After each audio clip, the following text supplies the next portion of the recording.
इस कहानी को मैं कैसे शुरू करूं? जब रक्षक ही भक्षक बन जाए तो समाज का क्या होगा?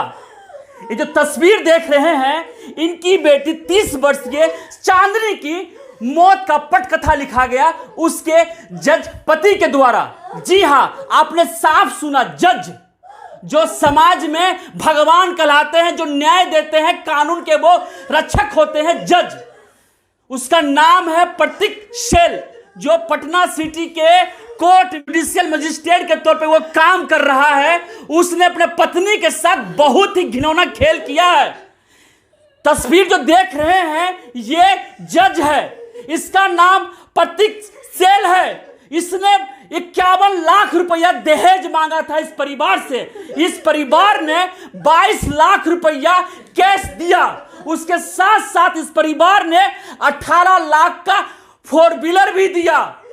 उससे भी मन नहीं भरा तो ये जज 28 लाख रुपया और मांग रहा था। जब शादी की तैयारी हुई थी उस समय इनका 14 लाख रुपया खर्चा हुआ था और साथ साथ 5 लाख रुपया एक्स्ट्रा खर्च हुआ था कपड़ा, सोना, जेवरात देने में। यह है प्रतीक। पूरी कहानी सुनिए किस तरह से अपने 30 वर्षीय चांदनी के साथ क्या क्या घिनौना कांड करता था यह जज। और जज अभी तक गिरफ्तार नहीं किया गया है। यह पूरा मामला राजधानी पटना का, इस वक्त देख सकते हैं पूरा परिवार रो रहा है, बिलख रहा है। ये चांदनी की माँ है, ये पिता है, ये बहनें हैं। पूरी बात क्या है मैं बारी बारी बताऊंगा कि देख समाज के जो रक्षक हैं, जो जज हैं, कि किस तरह से घिनौना खेल कर रहे हैं अपने समाज में। क्या नाम हुआ आपका? संगीता। कैसे क्या हुआ बता सकते हैं आप? मेरी बेटी को जान ले लिया, पैसा के कारण जान ले लिया। बहुत टॉर्चर करता था, मैं के भी नहीं आने देता था कि जाओगी तो फिर वापस नहीं रखेंगे। बहुत बहुत बहुत कितना पैसा मांगता था आपसे? बोलता था हमेशा 10 लाख 5 लाख लाते रहो, नहीं तो तुमको ये कर देंगे। उसका मोबाइल भी हैक कर लिया था कि अच्छा से मेरा बच्चा माँ से बात भी नहीं कर सका। जिस दिन तबीयत खराब हुआ मोबाइल छीन के उसका मोबाइल ऑफ कर दिया कि मैसेज मैके तक नहीं पहुँचा। उसको साजिश से मार दिया। अंतिम बातचीत कब हुई थी? अंतिम वही हॉस्पिटल में हुई है। पारस हॉस्पिटल में? हाँ, नहीं गाड़ी में बैठ के उसको ले गए हैं। तो बोली मम्मी तुम लोग कुछ नहीं करना। हम नहीं बेटा कुछ नहीं करेंगे, बस तुम खाली ठीक रहोगे। तुम जज है, तुम लोग को कुछ नहीं समझेगा। माँ फंसा देगा, बैजू को फंसा देगा। बोलता है कि तुम्हारा मॉल में भाई दिन भर भाई गाड़ी से घूमता है, उसमें गांजा रखवा देंगे। हमारा पूरा पटना मेरा पूरा हेल्प करेगा, जो हम कहेंगे वही सब सुनेगा। कोर्ट मेरा अपना है, तुम्हारा मॉल है, मॉल में गांजा रखवा देंगे और तुम लोग को सबको अरेस्ट करवा देंगे। पूरा धमकी देता था। आई इसका हैक था मोबाइल। क्या नाम है पूरा लड़का का? प्रतीक सेल। उसके पिता का नाम क्या है? शैलेंद्र कुमार। उसकी माँ का नाम क्या है? प्रतिमा। उसकी बहन का नाम क्या है? परनीता। लिपि। उसकी बहन का नाम क्या है? नाम है परनीता। परिणीता नाम है। ये लोग कहाँ के रहने वाले हैं? ये लोग सब नवादा के रहने वाले हैं। और पटना में कहाँ रहते हैं ये? पटना में गाय घाट के पास कोई बजरंग कॉलोनी है। फ्लैट में रहते हैं ये। हाँ। और जज कहाँ बने हुए हैं ये? यही पटना सिटी कोर्ट में। सिटी कोर्ट में। हाँ जी बताया, आपका नाम क्या हुआ अंकल? अशोक कुमार। कितना दहेज दिए थे बेटी की शादी के लिए? देखिए इसको 22 लाख, हम 51 लाख मांगा। 51 लाख मांगा आपसे? हाँ बोला 51 लाख दीजिए, लेकिन बोला 50 दीजिए। 1 लाख क्या बात है, 50 लाख दीजिए। हम बोले भाई हमको जो सच्चाई था हम कहे हम नहीं दे पाएंगे। 50 लाख के बाद गाड़ी तो मैं कहा था कि गाड़ी एगो देना होगा। तो गाड़ी तो पहले ही नहीं बोला कि क्यों, गाड़ी तो 5 लाख से लेके 50 लाख तक है। तब हम बोले खोलिएगा तो ना। तो आते आते बोला कि ऐसा कीजिए, आज हमको 30 लाख रुपए नगद दीजिए। 30 लाख? हाँ प्रतीक? हाँ प्रतीक के पाद है। फादर इसका फोटो मेरे पास मोबाइल में टेप है, ऐसे ना प्रूफ है टाइप में। जो बिचवान था उसका भी इसमें है, जो शादी तय कराया उसके बाद भी है। तो हम बोले कि नहीं भाई हम को गाड़ी देना है। तो जब हम बोले 20 लाख कैश देंगे तो बोलता कि गाड़ी देना होगा 20 लाख का। तो हम कह देंगे, तो हम कहे ठीक है भाई। तब गाड़ी देने के लिए बोला तो बोला नहीं, हम 20 लाख रुपया नहीं ले, हम गाड़ी 5 लाख के लेंगे, लेकिन उतना रुपये 20 लाख का जो डिफरेंस है वो हमको दे देना। तब कहीं ना कहो ना कि हम फिर उतना जो आप अपने जगह पर आ गए। हाँ, अच्छा मुझे ये बताइए, आपने 22 लाख रुपए कैश दिया, हाँ, और गाड़ी लोन पर दिया, हाँ, गोली हमें, हाँ, क्या काम करते हैं आप? हम ट्रेजरी में हैं। कितना, आपको कितना बेटी है? हमको 4 बेटियां हैं। जो चांदनी जी की मौत हो गई कितने नंबर पे आते थे वो 3रा नंबर पर है। अच्छा, शादी कब करवाए थे आप? 11 तारीख मई 2022 को। और डेथ कब हुई है? कल 17 तारीख, 17 अगस्त को। हाँ, पारस में। हाँ। ये नहीं, वो ले जाके पहले जानते हैं हम लोग को फ़ोन नहीं उठाया। जी जी, इससे मैं आप, चूँकि मैं इनसे इसलिए नहीं ज़्यादा जानकारी ले सकूँ क्योंकि ये हार्ट पेशेंट है। हाँ, देख लीजिए। नहीं, प्रूफ दे दीजिए। जनता देख लीजिए, ये हार्ट पेशेंट है। देखिए, ऑपरेशन किया गया है, मेदांता में ऑपरेशन हुआ, मेदांता में ऑपरेशन करवाए थे। ये हार्ट पेशेंट है। और देखिए इस राक्षस दानव जज को पैसा लेकर मन नहीं भरा तो क्या क्या खेल किया इस बहन से सुनिए। जज क्या क्या करता था अपनी पत्नी के साथ, ये पूरे आप बीती बताएंगे। दीदी नाम क्या हुआ आपका? मेरा नाम स्मृति हुआ। वो जो राक्षस है, जज राक्षस जो है प्रतीक, क्या क्या करता था आपके बहन के साथ, पूरे विस्तृत बताइए। मेरी बहन का फ़ोन हैक कर रखा था ताकि वो अपना यथास्थिति हमको ना बता सके। 8 महीने 9 महीने से घर से वो बाहर नहीं निकली ताकि उसका कोई चोट ना देख सके। वो 8-9 महीने से बोली हम सूरज चांद नहीं देखें, एक रूम में बंद हैं। माँ द्वारा लगातार खाना दिया जाता था, उसमें क्या मिला के दिया जाता था नहीं पता। 1 साल में उसका हालत इतना बिगड़ गया कि वो नहीं बची। लास्ट टाइम कब देखे थे आप? लास्ट टाइम मेरी बहन बोली कि मेरा तबीयत खराब है।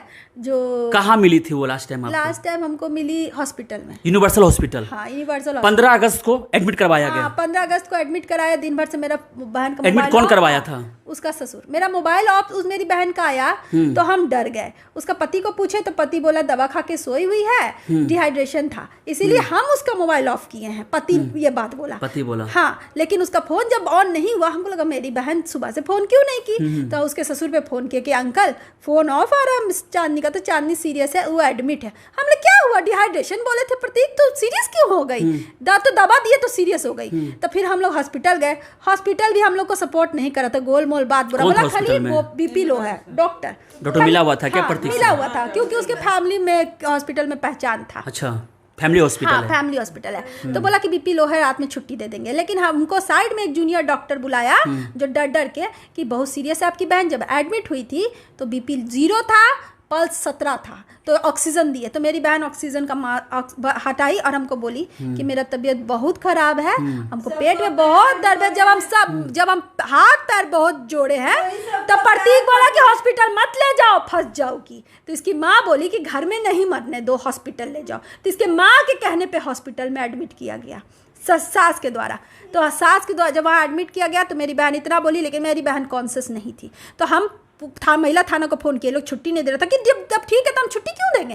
तो हम लोग ने महिला थाना को बुलाया। महिला थाना बोला 112 पे कॉल कीजिए। तो अमृता सिंह नाम की आई अधिकारी जो भी थी, वो बोली कि नहीं, इसको छुट्टी करा के आप ले जाइए। पहले बहन को देखिए, बहन आपकी सीरियस है। हम वहाँ से पारस ले गए। पारस बोला ये 1 दिन का नहीं है। 16 अगस्त को पारस क्या बोला आपको? कि आप ये सीरियस है, ये क्रिटिकल कंडीशन में। क्या वहाँ पर और जो वहाँ का रिपोर्ट है वो अभी के रिपोर्ट मेरे रिपोर्ट से मैच नहीं करता है। जो यूनिवर्सल रिपोर्ट दिया रिपोर्ट गलत है, वो फैब्रिकेटेड रिपोर्ट है। उसके बाद मेरी बहन अगले ही दिन वेंटिलेटर पे चढ़ गई। बोली इसका खाना नहीं मिला है अच्छा, और दवा कुछ दिया गया है जिसके कारण इसका आंत फट गया है। आंत फटने के कारण ये वेंटिलेटर पे चली गई, क्योंकि पेट मेरी बहन का फूला हुआ था, उसमें पॉइजन भर गया था। उसके बाद पैर चीरा मार के पेट में पॉइजन सारा निकाला गया, 3.5 लीटर पानी निकला। उसके बाद वेंटिलेटर पे उसको डाला, वेंटिलेटर से वो फिर नहीं उठी।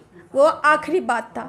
अब बोली है जाते जाते जितना चप्पल मार सको प्रतीक को उतना चप्पल मारना, उसको छोड़ना नहीं है। मेरी बहन हमको बोल के गई है।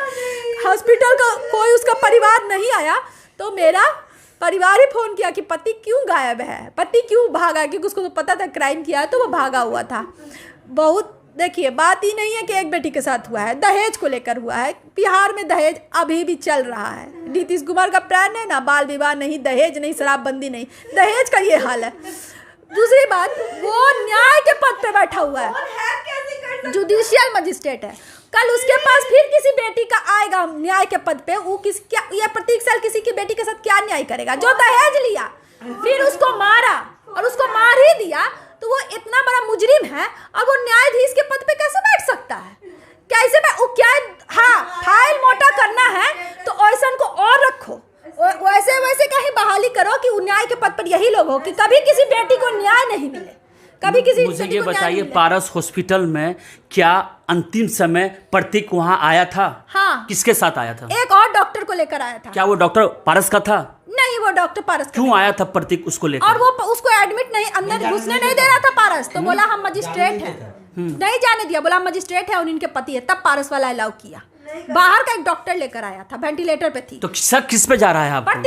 प्रतीक पे शक नहीं है, ये सबूत के साथ है कि वो चारों ने मिलकर, कौन कौन नाम बताइए? सेल, जुडिशियल मजिस्ट्रेट, न्यायाधीश, उसका बाप, ससुर जो है शैलेंद्र कुमार, जो रेलवे में कार्यरत है, माँ प्रतिमा देवी जो पूरी तरह से शामिल है, और बहन प्रणीता बहन जब थाली रखने जाती थी तो थाली उसका अलग अछूत की तरह रखवाती थी, जो उसको मेंटली बहुत हरास की है।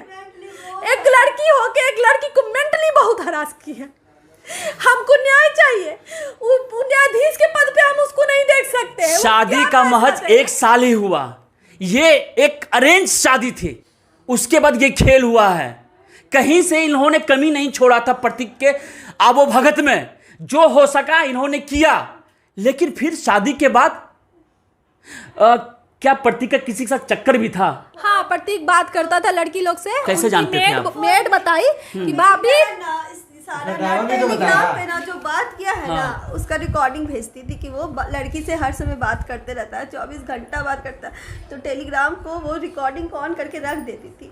तो वो सारा रिकॉर्डिंग हमको भेजी है, बहुत सारा रिकॉर्डिंग भेजी है, जो वो लड़की लोग से बात कर रहा है कि तुम अभी बुलाओगी तो हम अभी आ जाएंगे, ये सब रिकॉर्डिंग में है। आपको अंदेशा नहीं हुआ था आपके बहन के इतना कुछ हो रहा था? कहीं बात नहीं बताती थी कि मेरे साथ मारपीट हो रहा है, ये हो रहा, वो हो रहा? मोबाइल हैक था ना। हाँ। तो कभी एक्चुअल मेरी बहन ज्यादा भाई को लेकर डरती थी कि गांजा प्लांट करा देगा। जाते जाते भी डर रही थी कि जानती हो, बोलता है तुम लोग को मरवा देगा, तुम्हारा भाई को छोड़ेंगे नहीं, बोरिंग रोड घूमता है, ये घूमता है, तुम्हारा भाई को नहीं छोड़ेंगे, गांजा प्लांट होगा तो तुम्हारा दुकान में है, वो सब हम करेंगे। और तुम जान रही हो, तुम केस करोगी ना, तुमको पता है हाई कोर्ट से पहले परमिशन लेना पड़ेगा, तब तुम मेरे पे केस कर सकती हो, तुम और बीबी के जैसा केस नहीं करने का सोचना, ये बोला। अब बोला जिस दिन हम चाहेंगे ना, डेट ऊपर आएगा, डेट नीचे जाएगा, वो मेरा है, मेरा कोर्ट में तुम मेरे से। ये क्या तो बोल रहा है कि हम एक को बर्बाद नहीं किया, हम बहुत लोगों को बर्बाद कर चुके हैं। और ये सब मैसेज मेरी बहन। गिरफ्तारी हुई है क्या? नहीं, अभी तो कोई गिरफ्तारी, छोड़ दीजिए, FIR दर्ज नहीं हुआ है। FIR इतना धौस है कि थाना वाला अभी तक FIR उसके अगेंस्ट नहीं दर्ज किया है। और ये शास्त्री नगर थाना का यह मामला है, लेकिन इस केस को ट्रांसफर कर दिया गया आलमगंज थाना में, जहाँ की प्रतीक का घर है। प्रतीक सेल का जो घर है आलमगंज थाना में आता, जो पटना सिटी में है, वहां भेज दिया गया। अभी तक आवेदन दर्ज किया गया, लेकिन अभी तक इस निर्दयी राक्षस दानव लोभी परिवार के ऊपर किसी तरह का कोई केस नहीं हुआ है। केस हुआ है किसी तरह का? नहीं, किसी तरह का। मेरा आवेदन रखा हुआ, तो हर चीज हैक था। तो मेरी बहन क्या की कि लूडो क्लब पे आती थी। अच्छा। कि सब कुछ हैक है, तो लूडो क्लब पे बोली कि गेम वाला हैक नहीं होगा, तो हम लोग उस पे ही चैट करते थे लूडो क्लब पे। उस पे सब लिखी है कि मोनू लिखा है कि सबको बर्बाद कर देगा, गांजा प्लांट करेगा, मेरा बायां हाथ का खेल है ये सब। तुम लोग को दिमाग नहीं है, तुम लोग मेरे सामने बच्चे हो, तुम लोग को जैसा जैसा लोग को हम नचा के फेंकते और मारने, वो ना चांदनी को मारने से पहले देखिए उसके अंदर का कितना बड़ा शैतान है। एक क्रिमिनल माइंडेड पर्सन स्टेटस लगाया कि डेविल क्या होता है हम दिखाते हैं, अब दिखाते हैं। ये स्टेटस लगाने के बाद मेरी बहन को मारा, ताकि वो बाद में ये बताए कि वो कितना बड़ा राक्षस है। राक्षस है। थाना अभी तक हमको सपोर्ट भी नहीं किया, मेरे से कोई बात करने भी थाना नहीं आया है। मेरे माँ बाप उस हालत में नहीं है कि हम लेके जाए बेटी के। इस प्रतीक का स्टेटस देखिए आप। If the world wants to see devil in you, show them। अगर तुम राक्षस मेरे अंदर देखना चाहती हो तो अब देखो। ये स्टेटस है 15 अगस्त का। उसी रात मेरी बहन सीरियस थी, जिस समय वो सबको जब इनकी पत्नी चांदनी चंद्रा हॉस्पिटल में जिंदगी की जंग लड़ रही थी, उस समय इन्होंने स्टेटस लगाया। समझ सकते हैं, दुनिया को अपनी ये दरिंदगी दिखाना चाहता था। और सामने है, क्योंकि जिस तरह से इनकी बहन की मौत हुई है रहस्यमय तरीके से, क्योंकि ससुराल में मौत नहीं हुई है, मौत हुई है पारस हॉस्पिटल में। लेकिन पारस हॉस्पिटल से पहुंचने से पहले जो खेल हुआ है, आप समझ सकते हैं कि किस तरह से ये जो जज जुडिशियल मजिस्ट्रेट है प्रतीक शैल ने किस तरह से रचा है। कानून भी उसके पास, पुलिस भी उसके पास, सरकार भी उसके पास, और ये असहाय परिवार, क्या इंसाफ मिल पाएगा? नीतीश कुमार कहते हैं बिहार में बेटियां सुरक्षित है। देख लीजिए, यही सुरक्षित है। एक माँ से बेटी जुदा कर दी गई, इनकी कोख सूनी कर दी गई। इनकी क्या गलती थी? अपनी बेटी की धूमधाम से शादी करवाई थी, 22 लाख का दहेज दिया, 18 लाख का गाड़ी दिया, 5 लाख का साजो सम्मान दिया और साथ साथ 14 लाख रुपए खर्चा किया शादी के दिन। उसके बाद भी प्रतीक जो जज है 28 लाख का डिमांड करता रहा कि तुम 28 लाख रुपया ला के दो तभी तुम मेरे घर में रह सकती हो। उस 28 लाख को पाने के चक्कर में प्रतीक का पूरा परिवार इनके बेटी के साथ निर्मम जानवर जैसा व्यवहार करता था। आखिर वही हुआ। 15 अगस्त को जिस दिन पूरा देश आजादी मना रहा था, उसी दिन इनकी बहन को हॉस्पिटल में एडमिट करवाया गया था। इससे पहले अगर इनकी बहन को एडमिट करवा दिया गया होता, जिस तरह से पारस में रिपोर्ट सामने आया है कि इनकी बेटी के साथ इतना क्रूर व्यवहार किया गया, उसका पेट का आंत फट गया, जो कि यूनिवर्सल हॉस्पिटल नहीं बताया। ये राज खुला पारस हॉस्पिटल में, क्योंकि यूनिवर्सल हॉस्पिटल में प्रतीक के द्वारा एडमिट करवाया गया और यूनिवर्सल हॉस्पिटल में उसका अपना रिलेटिव डॉक्टर है और सारा राज खुला है पारस हॉस्पिटल में। इतने चीज होने के बावजूद भी आज भी जज प्रतीक के ऊपर कोई कार्रवाई नहीं। मैंने कहा रक्षक जब बन जाए भक्षक तो कौन क्या कर सकता है, यही उस केस में है। एक तरफ जज और एक तरफ असहाय परिवार। अभी तक कोई इंसाफ के लिए सामने नहीं आया, क्योंकि इनके घर में इस तरह से मौत की त्रासदी हुई है। इनके पास रोने के अलावा अब कुछ नहीं है। लेकिन जितना हो सकता है जनमंच के माध्यम से मैं इनको मदद करूंगा। और ये जो प्रतीक है, इस वीडियो को जरूर वायरल कीजिए। जज का ये काला चेहरा समाज के बीच में आना चाहिए, क्योंकि ये जज औरों को इंसाफ देता है। जब अपने घर वालों को इंसाफ नहीं दे सकता तो औरों के साथ इंसाफ क्या करेगा? और यही जज इंसाफ सुनाएगा और आप लोग सुनेंगे। इससे पहले इसका चरित्र, इसका जो घमंड है नौकरी का, जज का, वो उतरे और साथ साथ इसको सजा मिले। सजा में क्या चाहते हैं आप लोग? न्याय मिले, जो न्याय है। हम तो चाहेंगे कि हाईकोर्ट इस मामले पे संज्ञान ले, क्योंकि ये न्याय पे कलंक है, ये उस पदवी पे कलंक है। हाई कोर्ट और लड़की के साथ करेगा, फाइल मोटा होगा। तो हाई कोर्ट इस पे स्वतः संज्ञान ले। उसके जुडिक्शन के अंदर प्रतीक शैल है, एक जज है, तो कम से कम हाई कोर्ट इसका संज्ञान ले, हाई कोर्ट इसका संज्ञान ले, राज्यपाल संज्ञान ले, सचिवालय, सीएम सचिवालय इसका संज्ञान ले। थाना नहीं सुनता है, थाना नहीं सुनता है। देख सकते हैं पटना पुलिस की किस तरह से यहाँ पे काम हो रहा है। एक बाप का रोना शायद देश की जनता को देख जाए कि इस बाप ने किस तरह से अपने बेटी को घर से विदा किया था। लास्ट अक्टूबर माह में इस घर में आई थी और आज इस घर में लाश आई और ये पिता मुखाग्नि देकर आए हैं और अब तक उस दरिंदे पति के ऊपर कोई कार्रवाई नहीं हुई है। ये है हमारे बदलते हुए बिहार का तस्वीर। देख लीजिए, दहेज देने के बावजूद भी किस तरह से खेल होता है। इस तरह के होते हैं दहेज लोभी परिवार, इस तरह का होता है दहेज लोभी दूल्हा। और सबसे बड़ी बात, इस दूल्हा का पहले से था चक्कर, पहले था चक्कर। इस चक्कर में देख लीजिए कितना बड़ा शोषण किया गया इनके बहन के साथ, इनकी बेटी के साथ। यही है कहानी। दोस्तों, इस परिवार के हित में इस वीडियो को जरूर शेयर करें ताकि इंसाफ मिल सके। धन्यवाद। हमसे जुड़े रहने के लिए हमारे YouTube चैनल को सब्सक्राइब करें और नई वीडियो की नोटिफिकेशन के लिए बेल आइकॉन को दबाएं। अगर आप ये वीडियो Facebook पर देख रहे हैं तो लाइक जरूर करें और ज्यादा से ज्यादा शेयर करें। धन्यवाद।